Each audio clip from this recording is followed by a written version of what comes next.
On a neighborhood party, I suggested opening our relationship and involving them. Then this happened. Hello, Reddit. My name is June, and I'm 35 years old. I have been married to my husband for 11 years now, and we have 2 kids. I own a mini bakery where I sell my cakes and cupcakes to the town, which is a relatively small one where everyone knows who everyone else is. I'm here because I need some advice on something very important. It's Chris, my husband. He has decided to walk out of our marriage and is demanding that I give him full custody of the kids. It's actually my fault. I did something rather horrible, but I hadn't exactly been thinking then, and I had only joked about it. But Chris had taken it rather seriously.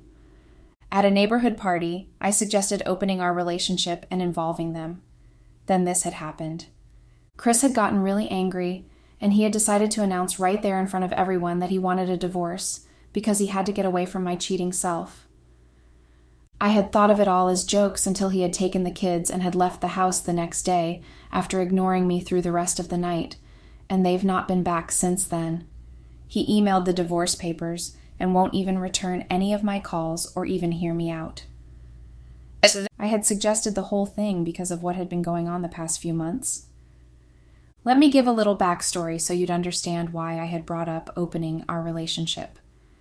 I never went to university because my parents, despite trying their hardest, couldn't afford to send me to university. So after high school, instead of pursuing academics further, I decided to work part-time jobs. Not so I could help my parents with the bills, though. I wanted to be able to get the things my friends could get without having to work as I had to. My parents never asked for any of the money I worked for, though, which made it easier to spend that money on buying the things my parents couldn't afford to buy me. I decided to move away from home when I saved a little.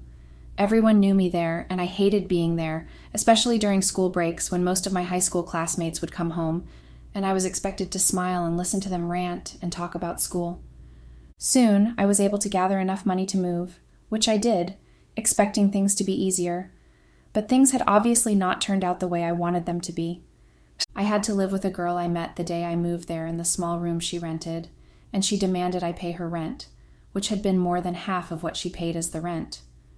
But I had no choice but to endure. I got a job in a bakery, and it was very hard at first.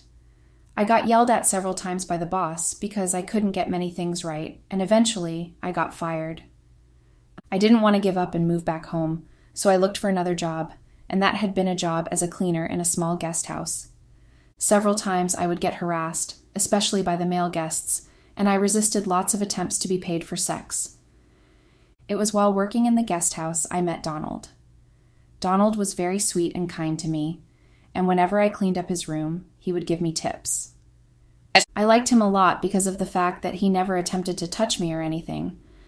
Donald had asked for my story, and when I explained bits and bits to him, he decided to take me with him when he traveled back home, and I had been so excited. I told him that my parents were dead and I had no siblings, so he could really pity me and help me out. When Donald was leaving, he kept his promise, and he had taken me along with him. I was happy I got to live a new life, but what I did not know was Donald had intended to take advantage of me.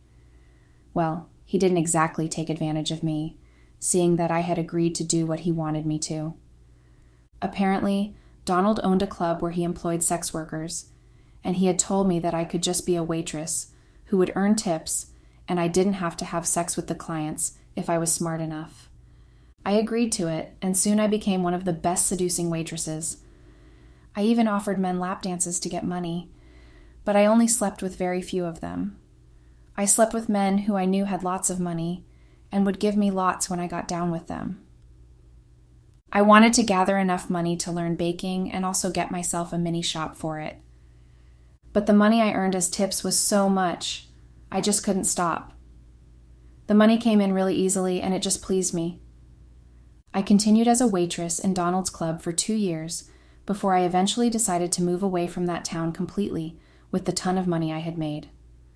Donald kicked against me leaving, but I knew it wasn't just because I was one of his best workers. It was because he actually was sleeping with me secretly. Donald was married and I knew his wife very well. In fact, we were good friends and she was always telling me everything. She did not know, though, that her husband and I were sleeping together. and it made me feel guilty doing that to her, so I moved away without letting Donald know where I was or where I moved to. I moved to a small town almost the same size as my hometown. Nobody knew me there as Zoe, my nickname in the club, or knew my dirty pasts. I got a small apartment, and I registered to become a certified baker. It was then I met my husband, Simon. Simon is my instructor's brother, and he owned a farm which he commercialized. Although he had been educated and went to school and all that, he had decided to come back home and continue working his parents' farmhouse. His sister had been easygoing, and before long we were very good friends, and she would always come to visit me whenever I wasn't at her shop learning to bake. It had been one of the days when I had been learning to bake a strawberry shortcake that Simon had walked in to ask after his sister, who had stepped out to get an ingredient we ran out of for the chocolate cake she was meant to deliver the next day. I fell in love at first sight with Simon.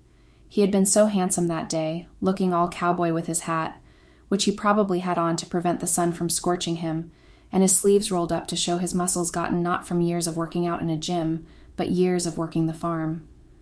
Simon had started up a conversation with me, and I stammered through the answers, blushing until his sister had shown up.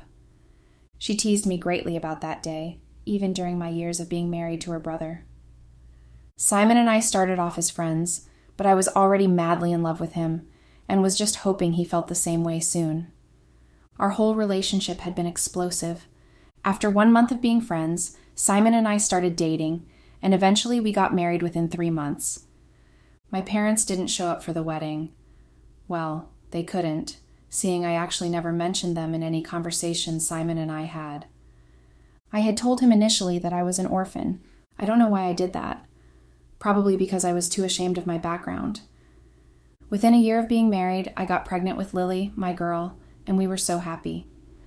Shortly after I gave birth to Lily, I became pregnant with Jonah, and since we had originally agreed to only have 2 kids, we were happy they were born so closely.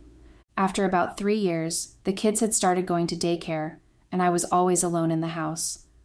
Simon's sister had offered for me to buy off her mini bakery because she had decided to move away to another place. So I had just bought it for a ridiculous amount of money, and I started off my business as a baker. I was happy.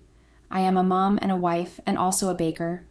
I had everything going good for me, things that were supposed to make me happy, but yet I wasn't very happy. Simon was the best husband I could ever ask for. Despite his busy days at the farm, which he never impressed on me to go with him, he would still make time to check in on me at the bakery, have some cakes, and ask me about my day. He'd pick the kids from school and take them home and even cook for them on days that I had an order I had to meet up with. He never yelled at me once before, and he was a good listener. Anytime I had a rough day, he was always there to listen, and he was a gentle lover. He never did anything I did not like, treated me almost like a virgin each time we had sex, asking if I was hurt after the whole thing. He was everything I could dream of in a man, but still yet I just wasn't as happy and satisfied as I should be. I felt like there was something missing, something wrong with our marriage, and I couldn't even voice that thought out loud because Simon and the kids seemed satisfied with everything. I knew that the problem was with me and that I had to sort things out on my own. So I started going out of town to see this therapist. I wanted to work out my own unhappiness and work out what was wrong with me. After a month of going out of town to meet the therapist, Simon found out about it, and instead of being mad that I didn't tell him anything, he had asked the right questions. When, how, why I think I was unhappy, and I had no answers to those questions. Simon was really supportive. He would drive me out to town to meet my therapist, wait for me until I was done, and one time, he had even come in with me and had asked the therapist things he could do to help with my situation. The therapist, a much younger and single woman, had made googly eyes at my husband, obviously jealous that I had such a man with me and I was still unhappy. I got upset and insisted that Simon stop driving me and stay out of my way. I continued driving myself to the therapist for another 2 months, even though I still couldn't work out what was wrong with me. Eventually, I still went into town, but it hadn't been to visit my therapist again. I stopped going completely, although Simon didn't know that. I was visiting a new friend I had met. The day I met John, I had been stranded in the middle of the road. I had visited my therapist as usual, and on my way back home, my car had broken down, and I had no means of reaching Simon because my phone battery had run out. So there I was in the middle of the road, stranded, and John had appeared to save me. He knew quite a bit about cars, and he had been able to get mine to work normally, but he had asked me to take it to an expert once I was able to get to my home. I had been grateful, and he had accepted I buy him a drink whenever I came into town again, which had been a week after. Instead of going to see my therapist, I had called John, and we had met for drinks. My excuse had been because I wanted to repay him for helping me out the last time. John had been real flirty. He was easy to talk to, and he made me laugh with his witty jokes. I liked him, and when I had told him I was a baker, he had jokingly told me his birthday was coming and he would want to have a cake. I had taken it seriously, and I had brought him a cake I baked for his birthday. John had been surprised and pleased, and it somehow pleased me greatly that I was able to make him happy. The one funny thing I did whenever I got into town was remove my wedding ring. I did not want to ruin our friendship by telling him I was married with 2 kids. I liked how John flirted with me. It made me happy. It felt like what I had been missing, what was causing my unhappiness. Even Simon noticed my chippy moods, and he assumed that my therapist had finally gotten to me, and he was relieved and happy. He had even told me that I had been so snappy and angry each day for the past year, and he and the kids had had to tiptoe around me for fear of getting me upset. I felt really guilty because Simon had no idea it wasn't my therapy sessions getting at me, but another man. I felt like I was cheating, but I shrugged it off because I wasn't even sleeping with John then. So I felt I had nothing to feel guilty about. I continued my frequent visits to see John, and one day John had invited me to his place. I found it weird that he hadn't invited me before but couldn't say anything about it. We met at restaurants or someplace other than his place before that day, and I couldn't complain. I was pleased so long as I got to see him and hang out with him. It was obvious he had just moved there because the place had been filled with items that were still unpacked, and I had helped him settle in. John had then told me that he lived with his wife before and that they were going through a divorce, which was the reason he hadn't been able to invite me over to his place.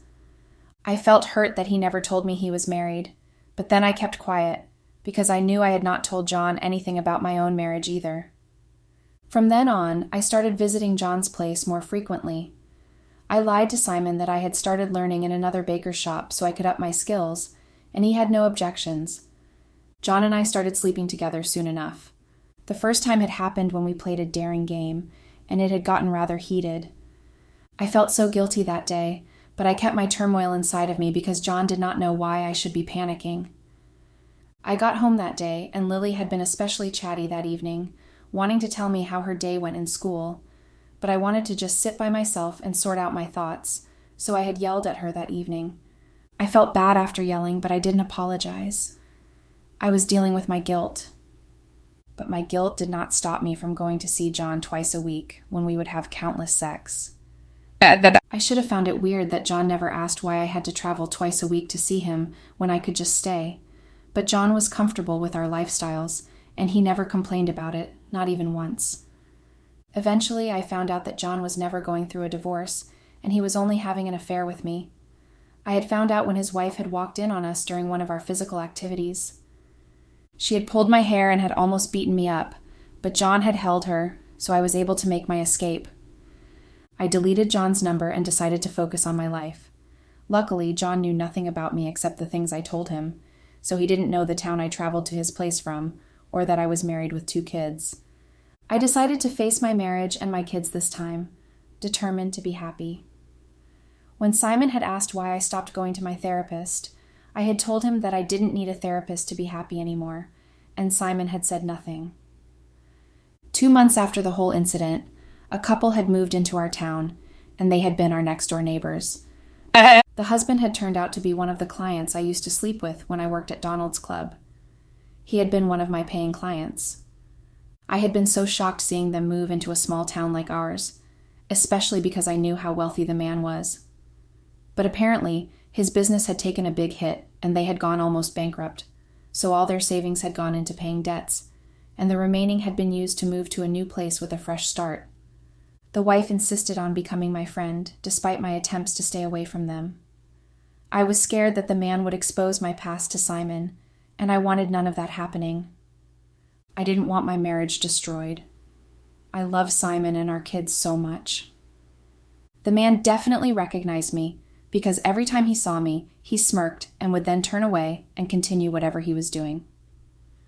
So I went to see him one day to beg him not to expose me. I knew his wife went to town twice every week to visit her mom, who was sick and apparently in a nursing home. She had told me during one of our many chit-chats. And luckily for me, Simon had gone out of town to deliver some farm products to his customers. The kids had gone to school, so I was able to visit the man without anyone around to suspect anything. I had gone to see him to beg him not to expose me, but he had told me he missed me because I just disappeared into thin air back then, and he didn't even get a rebound. He had promised to keep my secret under the condition that I slept with him again. I had no choice but to agree, so we had had sex that night. It should have stopped there. I gave him what he wanted, and that was supposed to be it. He never even asked again for it, but I was still so scared he would blurt out knowing me to Simon, especially since he and my husband had grown so close since he came around. So I continued sleeping with him to keep his mouth shut about us. I felt guilty cheating, especially with someone so close to us, but the guilt made it kind of exciting for me. I felt like a kid knowing that candy was bad for my teeth, and yet still eating a full bar of candy every day. I continued my affair with him, and I was pleased no one knew anything about what was going on. Sometimes he would come around to my bakery, and when I had no customers, we would go around back in my changing room and have sex.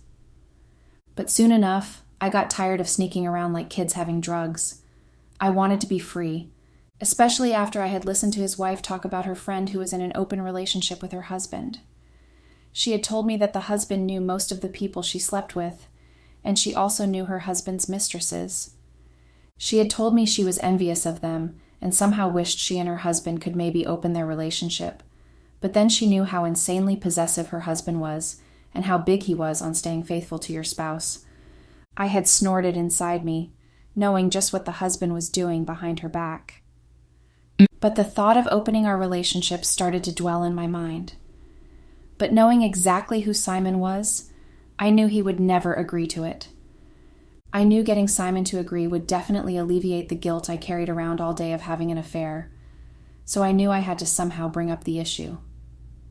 One time after our usual routine of sex, I had casually mentioned a friend that I knew, a lie, who was in an open relationship with her husband and how they were happy. Simon had frowned seriously against it and had rebuked the idea of having to cheat on me.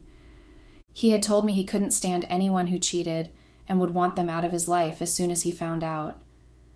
That had made me really scared, knowing what I was doing could lead to a breakup in my marriage. So I never mentioned or hinted again that I wanted an open relationship. Even the man I was sleeping with had laughed at the idea, calling it ridiculous. He also couldn't have his wife cheating on him, even though he was doing the exact thing with another man's wife. I became rather unhappy dealing with my conscience all the time and trying to evade Simon finding out about my affair with our next-door neighbor. One time I got pregnant and I had panicked. Because I did not know who the father was between my husband and our next-door neighbor, I had been sleeping with both of them regularly, so there was no way to calculate just who the father was until the baby was born, and I couldn't risk it. What if the baby was born and looked exactly like our next-door neighbor, and nothing like me or my husband? I didn't even tell anyone about the baby, so I went to another town after lying to my husband that I wanted to visit a distant cousin of mine who had come into town. I went and got rid of the baby. I had some complications and bled for days, but I lied to Simon that it was my menstrual period. Days after that, Simon had found the pregnancy test kit I used when he wanted to empty out the waste, and when he had questioned me about it, I had lied that it had been a fake because I had seen my period immediately after that. Simon hadn't even exactly been convinced, but he did not argue with me, which I was grateful for. But ever since then, he started spending more time out of the house and barely touched me again. He only smiled around the kids and never really spoke to me much, except when it was necessary. He stopped his usual habits of stopping by the bakery, but I was too busy trying to cover up my tracks of having an affair to put a meaning behind his actions.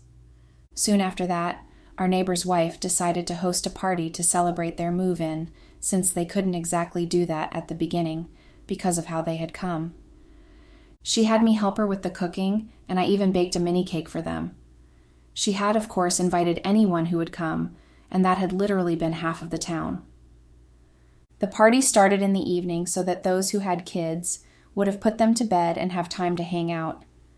The party went on smoothly, and nothing was out of place. Or should I say everything was out of place? I was just too insensitive to notice. Simon just sat there on their couch and was drinking his beer while staring into space, and I had gone to meet him giggling and a little bit tipsy. I had shared 2 glasses of champagne with the women, and since I had 0 tolerance for alcohol, I got drunk easily. Even when I worked at the club, I hardly took any drinks because I knew that those men could easily take advantage of a drunk waitress at a club, and nothing would look out of place to an onlooker. But I had been careless that evening, and I had bitten off more than I could chew. I had gone to Simon and started blurting out nonsense about how I wanted an open marriage, and it would be easy to do that with a couple that would understand our needs, and that I needed to be happy as I wasn't happy with just us. I even said that we needed to spice up our marriage. The next crazy thing I had done was pointing out to where our next-door neighbor had stood with his wife talking to someone, and I had whispered that they would be perfect to cheat with. Simon had pushed me off his legs and had stood up angrily. He had asked me if that was the man I had been cheating on him with and even aborted a baby for.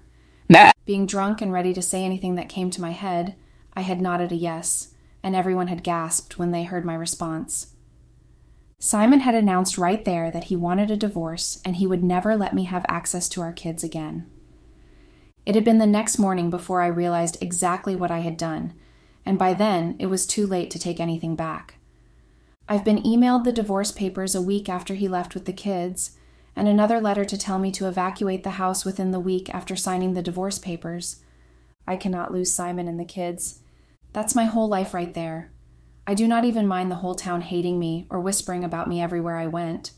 They don't matter. Simon and the kids are my everything. There'd be nothing to live for if I lose them. Please, guys, help me. How do I undo what I've done? How do I get back my family again? Please. Update. Hello, Reddit. Oh, it's funny, isn't it?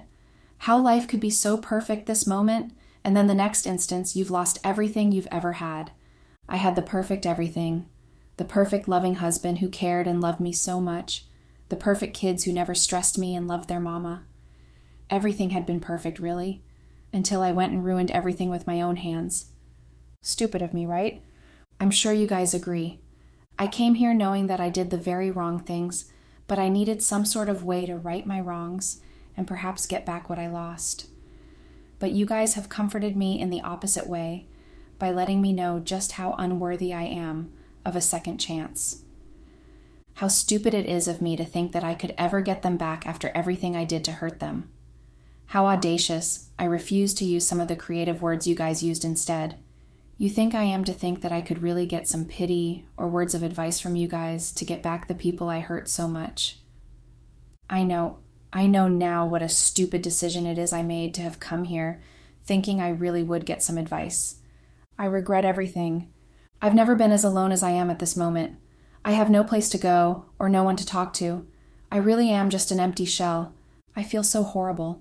My heart keeps hurting so much. My brain keeps going on and on like a broken recorder and reminding me just about how much hurt I caused Simon. After signing the divorce papers, I had to leave the house, so I left the town entirely because I couldn't bear to watch my family from afar without being with them. It was too much of a torture I couldn't bear. And I thought moving out of that town would at least make it better with time, but it just gets worse each day.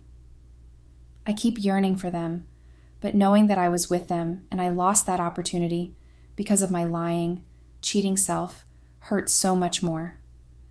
Having to wonder how they're doing without me.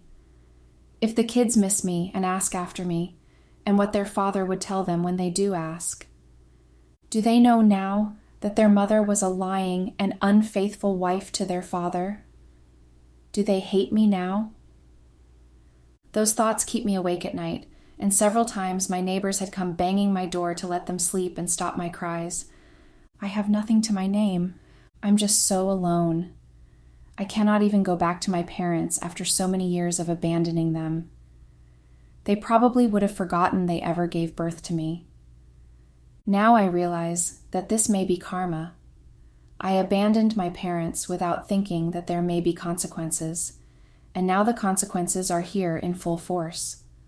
I'll grow old without me in the picture with my kids. They probably wouldn't even remember me anymore in 10 years' time, or they probably would hate me for cheating on their dad as I did. Simon will never let me back into their lives, and to be honest, I'm too much of a coward to try. Or should I say it's not cowardice? I'm not even worthy of trying to weave my way back into their lives. They're better off without me. But I'm not better off without them. I'm alone and suffering. I'm suffering so much. It hurts so much. The future feels so blank and empty and dark. I regret everything I've done so much, and I wish so desperately that life had a do-over. I never would do all the nonsense I did. I would have been a faithful wife and a loving mother. I would never have cheated on Simon the way I did. I would have just stuck to the comfortable and happy life I had. I wouldn't have been greedy or attempted to find another form of happiness outside my marriage. Simon never gave me any reason to doubt his love, and yet I took advantage of that love he gave me. Well, I guess I found what I was looking for eventually. Doom. Now I cannot even bring myself out of the trap I dumped myself into. I hate myself so much right now. I hate everything about myself. I wish there was some way to just remove myself or detach myself from my own body. Every day I'm reminded again and again of just how much loyalty would have gone a long way in my marriage. Living every day is torture. Sometimes I just wish I could be brave enough to end everything, but I cannot. Because I know ending things will not be enough to atone for everything I did to hurt Simon and the kids. So I need to stay alive and suffer through the rest of my life and hope that at least would make up for 1/3 of the things I did. Is there a manual out there that could perhaps teach me how to go through these things? I'm sure there isn't, right? Because no manual would be enough to prepare you to deal with the aftermath of cheating and also teach you to live with the pain of losing everything you've ever loved. I want to scream. I'm losing my mind daily. It's so hard. Update. Hello, Reddit. It's me again. Yes, I know. You guys probably want not to hear from me again because you do not pity me one bit, and you do not want to hear my sob story. But this is right about the only place I could express myself, even with you guys judging. There's no other place. There's no one who wants to hear me, and there's no place for me to go except here. I got a tattoo recently, right under my wrist, and I tattooed the word cheat on it. Why? To remind myself in case I try to forget, which I cannot, but just in case I try to forget just how stupid I was and still am, in case I try to forget the horrible things I did to hurt Simon and the kids, in case I forget who exactly it is that I am, just in case I forget that I was exactly that word, a cheat. I did the tattoo to remember to suffer and to continue to suffer for everything I did. This is probably my last post here. You guys won't have to listen to my rants anymore. I still am in the hellhole I created for myself. It's been a whole year of everything never getting better. It's a lie when they say things get better with time. I'm not better with time. I'm worse. I still am stuck in that day when Simon announced our divorce publicly and decided to stay away from me and also ensure I have no access to the kids. I'm still stuck back in the time where I made the decision to cheat to be happy. I wish I had the knowledge of how it would be like now back then. I probably would have run the other way when I got the opportunities to cheat. A shame, really. I cannot turn back the hands of time. I will forever be trapped in this abyss of my own making. I will never get to be part of Simon's life or my kids' lives anymore. I only get the chance to wonder about them. Even that, I realize, is a sin. Because I could have been part of every process, but I chose the opposite path, and now I have to live with that forever. I still feel really bad and awful. My life definitely has no direction or purpose right now. I still regret as much as ever what I did to hurt my kids and Simon. I imagine if by now Simon has a woman in his life, someone he's now in love with, someone who is not me, someone who is a stand-in mother for our kids, That thought alone makes me have panic attacks. I want to know, and then I don't want to know because it will hurt too much seeing Simon laughing and holding another woman, especially knowing that I pushed him out. I'm too afraid to even go and check them from away, despite knowing they didn't move away from the house. I'm afraid to see them happy and see that they've moved on without me. That will probably kill me, even though I know they should move on without me. I just want to delude myself into believing that just a small part of them will still think about me and maybe forgive me. I hope you all don't end up making the same mistakes I made, though, because I can tell you for free that you'd end up like me, a lonely and sad divorcee without her kids. Thanks and goodbye.